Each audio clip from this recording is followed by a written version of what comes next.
ఓం నమ శివాయ. హర హర మహాదేవ. శంభో శంకర. అందరికీ నమస్కారం అండి. అందరూ బాగున్నారా? మేము కూడా బాగున్నాము. అయితే మనందరిపై ఎల్లవేళలా శివయ్య ఆశీస్సులు ఉండాలని కోరుకుంటూ వీడియోలోకి అయితే వచ్చేద్దామండి. అయితే మనందరికీ శివరాత్రి సంబరాల కోసం తెలుసు కదా, శివరాత్రి సంబరాలు ప్రతి ఇంట్లో జరుగుతాయి.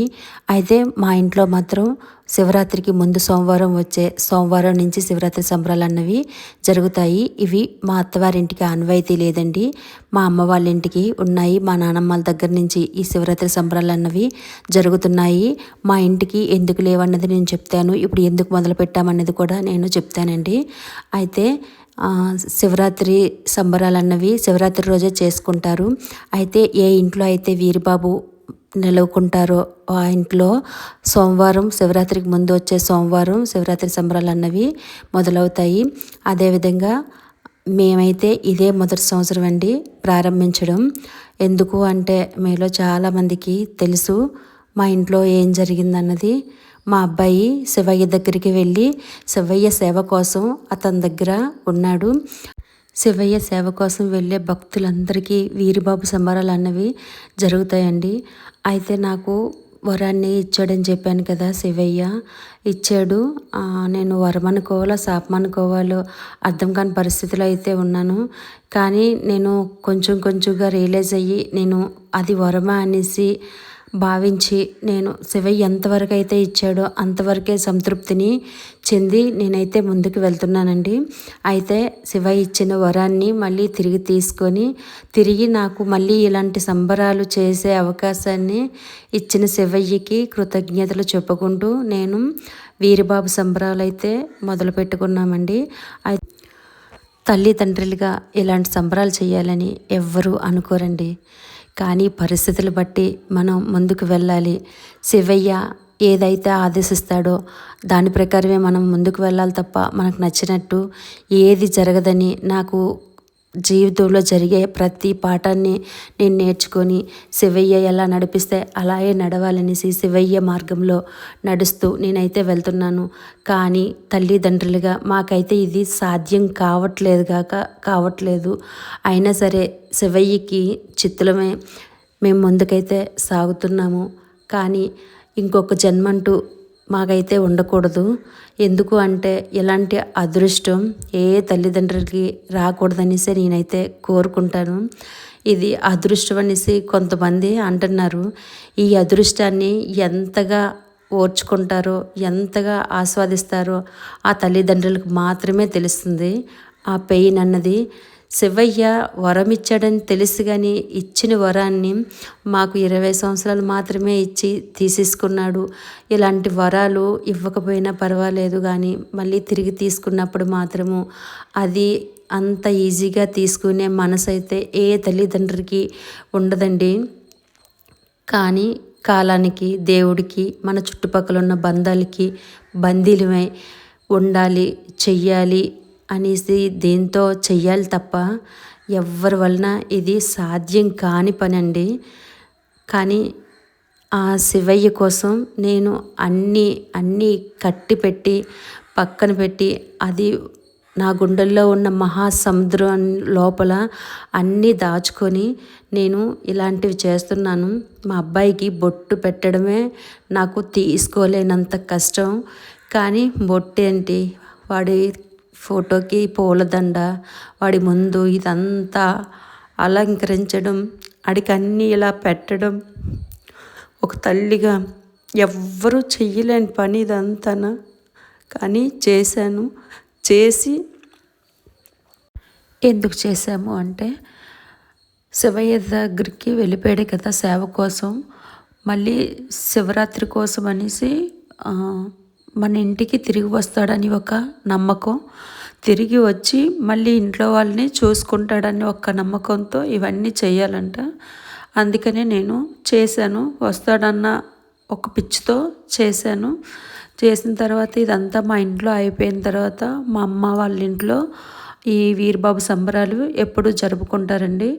అయితే భజన కార్యక్రమం కూడా ఉంటుంది అమ్మాళ్ళ ఇంట్లో. ఇదంతా చేసి నేను అమ్మాళ్ళ ఇంటికి వెళ్ళిపోయి అమ్మాలకు కూడా ఇవన్నీ చేసామండి. అయితే అమ్మాలకి చాలా సంవత్సరాలుగా వస్తుంది ఈ ఆనవాయితీ. ఈ అమ్మాల ఆనవాయితీ నాకు దేవుడిచ్చాడనేసి నేను మొదలుపెట్టాను. అయితే ఈ సంబరాలు అమ్మాల ఇంట్లో చాలా ఘనంగా జరిగాయి, చాలా మంచిగా చేసుకున్నారు. ఈ శివరాత్రి సంబరాలు 4 తరాల నుంచి మా అమ్మ వాళ్ళ ఇంట్లో జరుగుతున్నాయండి. అంటే మా అమ్మ వాళ్ళ అత్తగారి దగ్గర నుంచి జరుగుతున్నాయి ఇవన్నీను. ఇది ఏమనాలో తెలీదు. శివయ్య ఇచ్చిన ఈ వరాల్ని ఆ రోజు నుంచి మొదలైన ఈ రోజు వరకు కొనసాగుతున్నాయి. మా కుటుంబంలో ప్రతి ఒక్కరింట్లో ఇది జరుగుతుందండి. మా నాన్నమ్మకి, మా నాన్నమ్మ పిల్లలకి, మా నాన్నమ్మ మనవలకి ఇది అలా కొనసాగుతూనే వస్తుంది. శివయ్య ఏ ఇంట్లో ఏం చేస్తాడో ఎవరికి తెలియదు కదా, అదేవిధంగా మా ఇంట్లో అయితే జరుగుతుంది. అయితే తన్వి పాప మాత్రం శివరాత్రి రోజు చాలా అంటే చాలా ఎంజాయ్ చేసింది. అయితే మేము చేసే ప్రతి పనిని చాలా బాగా గమనించి పూజా విధానం ఎలా చేస్తున్నామని పక్కనే కూర్చొని అల్లరి చేయకుండా చాలా బాగా చేసింది. అయితే వీడియో ఏది తీయలేకపోయామండి. అయితే తన్వి పెద్దవాళ్ళందరి దగ్గరికి వెళ్ళి కాళ్ళకి నమస్కారం చేసి అందరి ఆశీర్వాదం తీసుకుంది. అలాగే నేను పూజని సర్దుతుంటే నా దగ్గరకు కూడా వచ్చి ఆశీర్వాదం తీసుకుంది. నాకు చాలా హ్యాపీ అనిపించింది ఆ విషయం. అయితే దీపారాధన చేద్దామనేసి మేము అనుకున్నాము. కుందులు మాకు సెట్ అవ్వకపోతే శ్రీ మణికంఠ స్వీట్ షాప్ అన్నది తగరపులుసులో ఉంటుంది కదా, అది చాలా ఫేమస్.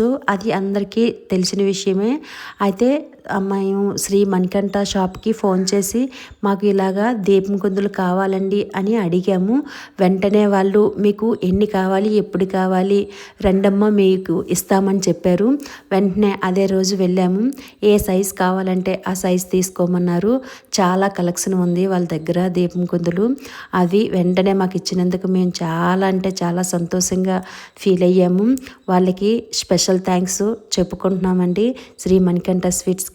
వాళ్ళ స్వీట్స్ ఎంత మధురంగా ఉంటాయో వాళ్ళ పనులు కూడా అంతే అద్భుతంగా ఉన్నాయి. మేము అడిగిన వెంటనే ఆ దీపం కుందులు ఇవ్వడం మాకు చాలా సంతోషం అనిపించింది. ఆ దీపం కుందులతో మా పూజ మరింత వెలుగయ్యిందండి. చాలా అంటే చాలా బాగా జరిగింది. దాని తర్వాత భజన కార్యక్రమం పెట్టుకున్నాము.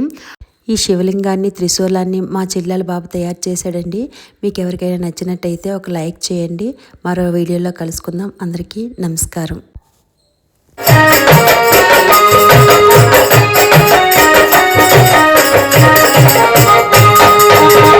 తల్లి తండ్రి కన్నీళ్లకు నేను కారణమైతిని, కాస్తరైన వాళ్ళ ప్రేమను చని పాపిస్తున్నైతిని.